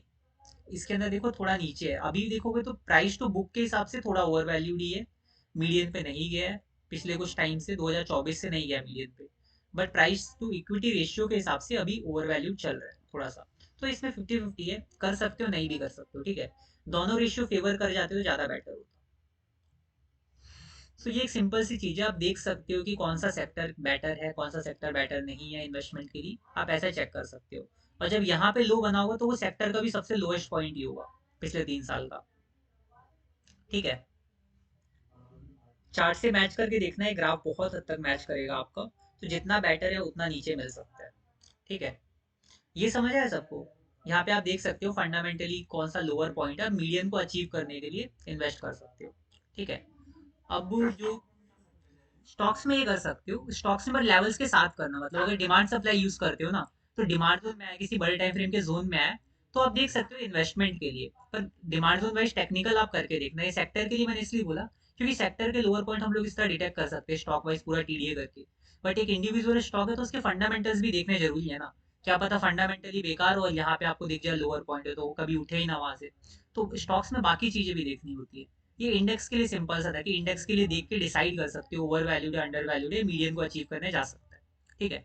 मेन मीडियन या उससे ऊपर जाना चाहिए इंडेक्स को कभी ना कभी, ठीक है। एंड आज के लिए हमने एक जो चीज डिसाइड करी थी उसको पढ़ते हैं पहले, ठीक है। एक मैंने कुछ मतलब ग्रुप पे डाला था ना कि एक इंटरेस्टिंग चीज हम लोग डिस्कस करेंगे। एक बार मैं सेंसिबल अकाउंट लॉग इन कर लेता हूँ। हम लोग एक ना स्ट्रैटेजी डिस्कस करने वाले हैं आज, हेजिंग का, ठीक है। ये हेजिंग हमको काम आएगी हमारे पोर्टफोलियो को प्रोटेक्ट करने के लिए। कभी भी आपको लगता है कि मार्केट में बहुत अच्छा फॉल आने वाला है, 5 से 6 हज़ार का रिस्क लेके आप पूरे महीने का प्रोटेक्शन बाई कर, मतलब प्रोटेक्शन ले सकते हो स्ट्रैटेजी का, ठीक है। मतलब आपको पूरा पोर्टफोलियो प्रोटेक्ट कर सकते हो इससे, ज़्यादा कैपिटल भी नहीं लगेगा, एंड आपको आपके पोर्टफोलियो का आराम से कैपिटल प्रोटेक्ट कर पाओगे। एक सेकंड रुकना, मैं एक बार इसको लॉग इन कर लूँ थोड़ा। 655 777। अब ये चीज़ देखो बहुत इंपॉर्टेंट होने वाली है, इसको ध्यान से देखना। बहुत सिंपल सेटअप है और मैक्सिमम लॉस बहुत कम है। अभी फ्यूचर्स में किस किसने ट्रेड कर रखा है इससे पहले, छोटा सा क्वेश्चन है, फ्यूचर्स में किसने ट्रेड किया इससे पहले, या फ्यूचर्स के बारे में थोड़ा नॉलेज होगा? ओके, तो एक बार अगर आपको एक लॉट खरीदना हो फ्यूचर, आपको कितना कैपिटल लगता है? एक लॉट खरीदना हो किसी भी स्टॉक में, अराउंड कैपिटल कितना लगेगा? ओके, और ओके 1 से 1.5 लाख, ठीक है। 2 लाख तक वैसे लगता है, जहां तक मुझे आइडिया है, जितने मैंने देखे हैं ऑलमोस्ट 2 लाख का कैपिटल, तो 1 लाख से ज़्यादा ही लगता है। ये तो वन तो बहुत मिनिमम फिगर है, ठीक है। तो अब आपको हेज करना है फ्यूचर को बाई करके, फ्यूचर को सेल करके, सॉरी मेरे को डाउन के लिए चाहिए, तो अगर आपके लिए चाहिए तो मैं बाई करके हेज करूंगा। तो मैं डाउन साइड का हेज आपको बता रहा हूँ ताकि आप रेश मतलब प्रोटेक्शन बाई कर सको अपने पोर्टफोलियो के लिए, कभी भी आपको लगे मार्केट में फॉल आ रहा है तो, ठीक है। आपको करना क्या है, बिल्ड अ स्ट्रेटजी, मैं स्ट्रेटजी बना के दिखा रहा हूँ आपको। जो भी हमारा करंट मंथ का है, करंट मंथ का मैं करूंगा तो अभी मेरे पास 10 दिन बचे हैं, तो मैं 10 दिन ही अपना पोर्टफोलियो प्रोटेक्ट कर पाऊंगा। अगर मुझे 44 दिन प्रोटेक्ट करना है इसको, तो मैं क्या करूंगा, फ्यूचर सेल कर रहा हूँ, एटीएम सेल है मेरा, जो भी फ्यूचर प्राइस है उसको मैंने सेल कर दिया। अब मुझे इसके साथ पुट बाय करके हैच करना है, नीचे जाना है मुझे in the money, in the money में एटलीस्ट 540 के ऊपर का पुट मुझे बाय करना है, तो मैं 560 को चूज कर रहा हूँ। ठीक है, ये मैं बाई कर, इसको मैं बाई करूंगा पुट को, सॉरी पुट को बाई नहीं करना, आपको कॉल को करना है। ऑपोजिट डायरेक्शन में मुझे चाहिए होगा ना हैच, क्योंकि पुट तो मैंने ऑलरेडी कर लिया है, नीचे के लिए ट्रेड ले लिया है, तो मुझे कॉल को बाई करना है 540 कह रहा हूँ। तो ये इसको ले लेते हैं, हम लोग बाई कर लेते हैं। अब देखो मेरे को मैक्सिमम लॉस कितना लग रहा है। ओके, ये फैब है, सेम एक्सपायरी आपको चूज करना है समथिंग मार्च एंड का, 30 मार्च, ठीक है, बिकॉज 30 मार्च का मैंने सेल किया ना, अब आपको चाहिए 540 के अराउंड, तो इसको करते हैं 596 के अराउंड, ठीक है। अब आप जितना ज्यादा इन द मनी जाओगे ना, 500 से 600 के बीच में आप कुछ भी ले सकते हो 540 के बाद, पर जितना इन द मनी जाओगे उतना आपका लॉस कम होगा, बट रेंज बड़ी होगी, ठीक है। जैसे अगर मैं 623 लेता हूँ, देखो मैक्सिमम लॉस मेरा कम होता जा रहा है, और यहाँ पर मेरे पास, अगर मैं इसको बाय करता हूँ 19,000 मेरा मैक्सिमम लॉस है, मतलब मार्केट जितना अपोजिट चला जाए फ्यूचर बाय करने पर मुझे 19,000 का लॉस लग सकता है। अब मेरा ब्रेक इवन क्या है, 25,000, मतलब 500 पॉइंट्स का ब्रेक इवन है, बट मेरे पास 44 डेज है। और अगर आपको लगता है कि ऐसा कोई बहुत तगड़ा फॉल आएगा मार्केट में, तब आप इसको कर सकते हो ट्राई, ठीक है। इसमें आपको जितना भी मार्केट नीचे, मतलब नीचे जाएगा उतना आपको प्रॉफिट बढ़ता जाएगा, ठीक है। अब दिन वाइज ले लेते हैं, मैक्सिमम मेरा 17 मार्च तक अगर होता है, तो मेरे को इसको ब्रेक करना एटलीस्ट जरूरी है, तब मुझे प्रॉफिट स्टार्ट होगा। तो कभी आपको लगे कि जल्दी से मार्केट में फॉल आने वाला है, तो आप 10 डेज का भी क्रिएट कर सकते हो। इसमें आपका जैसे जैसे एक्सपायरी बढ़ेगा ना, वैसे वैसे आपको रेंज का थोड़ा घाटा पड़ता है, बट अगर आपको जल्दी लगता है कि मार्केट में तुरंत फॉल आ सकता है, तब आप कर सकते हैं। जैसे मैं आपको फरवरी का दिखाता हूँ, ये मार्च का मैंने दिखा, मार्च एंड का। अब इसमें ज्यादा दिन है, इस वजह से लॉस थोड़ा ज्यादा दिखा रहा है। अभी फेब का देखते हैं, लगता है कि फेब में अगर फॉल आता है, ठीक है, फ्यूचर को आप सेल करो, इन द मनी जाकर पुट को बाय करो 540 प्लस, ठीक है, 550 ले लेते हैं। मेरे को मैक्सिमम लॉस इधर, एक सेकंड रुकना, कुछ तो गलत किया है मैंने। ओके, 30 मार्च लिया हुआ है, 24 फेब लेते हैं, ठीक है। 24 फेब में हमें चाहिए 540 के ऊपर, इसको कर लेते हैं, ठीक है। मैक्सिमम लॉस मुझे कितना दिखा रहा है, 400, 4,800 का, ठीक है। मतलब मैक्सिमम मार्केट मेरे ऑपोजिट चला है, जितना भी, अगर कल को ट्रम्प कोई न्यूज भी डाल दे, यहाँ से मार्केट 5,000 पॉइंट या 500 पॉइंट, जितना 1000 पॉइंट मैक्सिमम अब भी चला जाए, तो भी मेरे को 4,000 के ऊपर का लॉस लग ही नहीं सकता। किसी भी केस में मुझे 4,000 से ज्यादा का लॉस नहीं होगा। 10 दिन का मेरे पास टाइम है।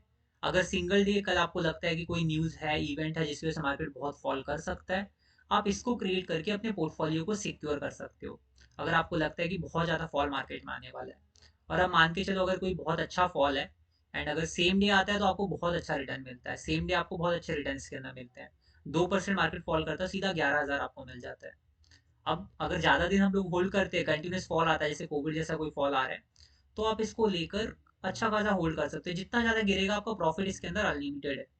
अब मान लो कि यहाँ पे मैं पूरा एक्सपायरी डे तक भी कर दूं, एकदम एंड तक ले जाऊं 24 तक भी, अगर आपने इस रेंज को क्रॉस कर दिया ना, इस रेंज को क्रॉस करने में प्रॉफिट बहुत जल्दी बढ़ता है। बस ये एक रेंज है 500 पॉइंट की। अगर आपको लगता है पूरे महीने आप होल्ड कर सकते हो, तो 500 से ज्यादा का फॉल होना चाहिए, तो आपको प्रॉफिट स्टार्ट रहेगा। और जितना ज्यादा फॉल आएगा, समथिंग यहाँ पे मैंने कहाँ तक ले लिया, 24,300 तक, ऑलमोस्ट मतलब 1,500 पॉइंट से ज्यादा का फॉल है, 1,700 1800 पॉइंट का। अगर इतना बड़ा फॉल आपको लगता है आने वाला है मार्केट में, इसको क्रिएट करके आप अपना कैपिटल बचा सकते हो। मान लो इसमें आपको अराउंड 66,000 में 68% ऑलमोस्ट प्रॉफिट हो गया, तो आपका एक लॉट पे आपका पोर्टफोलियो सिक्योर है, 40-50 हजार आपने बचा लिए। और आपका बड़ा पोर्टफोलियो, तो आप 2 लॉट के लिए जा सकते हो, 8,000 का रिस्क ले सकते हो, ज़्यादा से ज़्यादा इसमें 10 से 12 हजार आपको रिस्क आएगा पूरे महीने का। अभी फरवरी में हमारे पास 10 दिन हो चुके हैं, तो मान के चलो 8,000 तक का रिस्क या 9,000 तक का रिस्क आपको मंथली आएगा।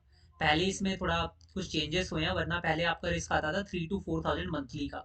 अब इसमें ऑलमोस्ट 15 दिन का आपको 4,000 आता है रिस्क, ठीक है। तो मैक्सिमम जितना आपका फॉल आएगा, मान लो एक अच्छा फॉल है तो बहुत तगड़ा हो सकता है, 1,000 से 1,500 पॉइंट, 2,000 पॉइंट तक। तो आप काफी अनलिमिटेड कैपिटल, जितना आपका नीचे जाएगा उतना अच्छा कैपिटल जनरेट होगा।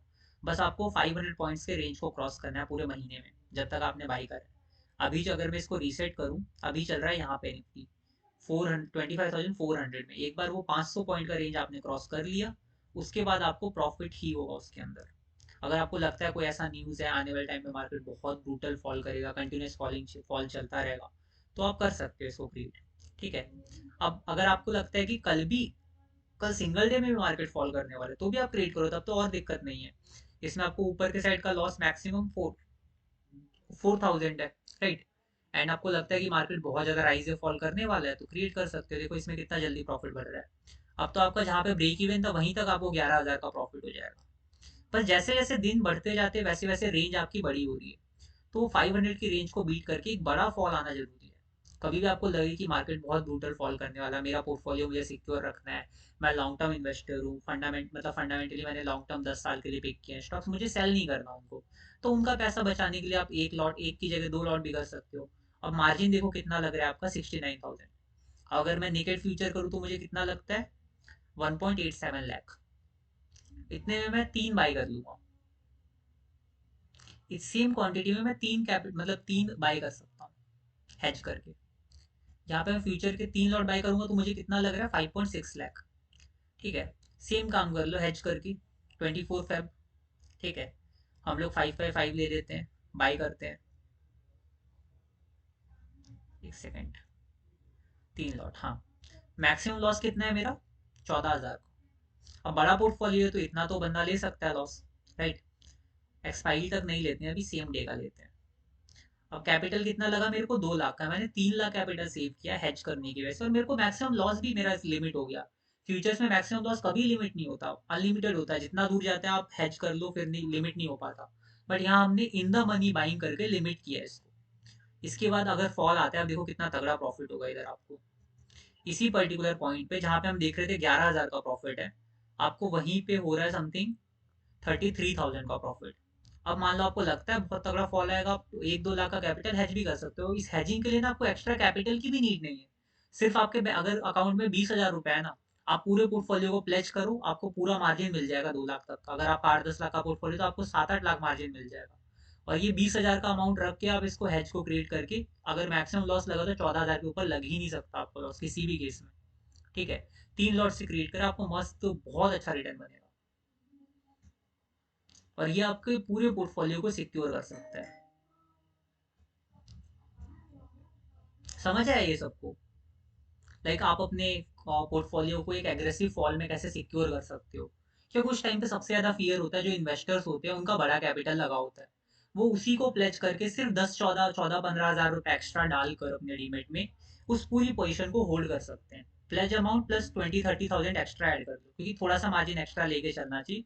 तो 20-30 थाउजेंड एक्स्ट्रा ऐड करो, प्लेज कर लो, पूरा पोर्टफोलियो मिल जाएगा। उसको प्लेज करने के बाद डाउन जितना जा रहा है होल्ड करके रखो। अगर आपको लगता है कोई ब्रूटल फॉल मार्केट में आने वाला है तो क्रिएट कर लो। 10 से 14 हजार का रिस्क है।